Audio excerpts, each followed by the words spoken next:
Donc nous allons maintenant réaliser une auto-émission. 3 points importants pour l'auto-émission. Être dans un environnement très calme, une pièce sans bruit, sans pollution sonore. Un bébé, si possible, qui dort, ou pareil, très calme. Et le choix de la sonde. Il existe différents codes de couleur au niveau des sondes.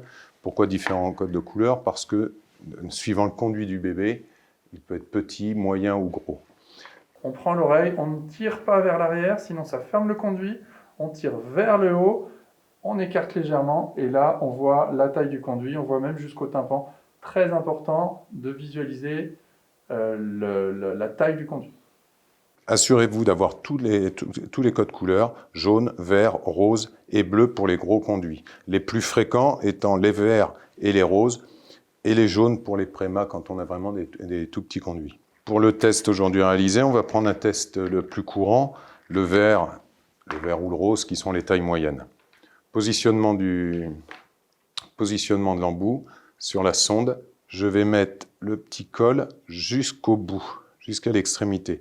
Ça va protéger ma sonde et surtout l'oreille du bébé. Et ici, je n'aurai pas de flexibilité au niveau de l'embout. Donc bien collé, ça c'est important. Ce tube doit rentrer dans le conduit de l'enfant et être bien dans l'axe. Donc évidemment, on a des conduits plus ou moins ouverts. Je peux me permettre de tirer légèrement sur l'oreille du bébé ou l'écarter ici pour ouvrir le conduit. Je vais mettre ma sonde dans l'oreille et je peux me permettre de faire un petit quart de tour comme ça, comme si je vissais. Si possible, le fil ainsi positionné sur la tête du bébé. Je peux me permettre de maintenir la sonde, mais légèrement, pas trop serré, légèrement pour ne pas serrer avec les 2 doigts, mais mettre mon doigt comme ça, le maintenir. J'ai au préalable enregistré mon bébé. Je retourne sur mon bébé enregistré. Je vais dans Rechercher bébé.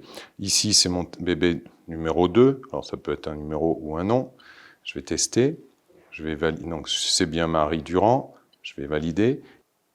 Donc, j'ai placé la sonde dans l'oreille droite de mon bébé. Donc, je vais appuyer sur Right, comme droite en anglais. J'appuie. Voilà. Et le test s'en va. On voit ici la courbe qui est en mouvement. Voilà, mon test est fini. Mon test est positif. Donc j'ai réalisé mon oreille droite, elle est validée, comme on peut le voir ici, réussie. Et ici, je vais placer ma sonde donc, dans l'oreille gauche et j'envoie mon test sur la gauche. Pareil, mouvement, réponse, voilà, c'est parti.